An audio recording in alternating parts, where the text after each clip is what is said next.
Hi అండి, welcome to Kodad real estate. మన కోదాడలో గోపిరెడ్డి దగ్గరలో 2 BHK హౌస్ ఒకటి సేల్కి వచ్చిందండి. ఇది తూర్పు మరియు పడమర ఫేసింగ్ అండి. 198 గజాల్లో నిర్మించబడిన ఈ ఇల్లు 1 సంవత్సరం క్రితం నిర్మించబడిందండి. ప్రైజింగ్ వచ్చేసి 62 లక్షలు చెప్తున్నారు. ప్రైస్ ఫిక్స్డ్ ఏం కాదండి, ఒక మంచి రేటు మాట్లాడుకోవచ్చు.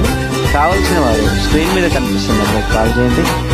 ఇంకా కోదాడ మరియు పరిసర ప్రాంతాలలో మీరు ప్రాపర్టీస్ కొనాలి, అమ్మాలి, ఎక్స్చేంజ్ చేసుకోవాలి అనుకున్నట్లయితే నన్ను సంప్రదించండి. Thank you friends.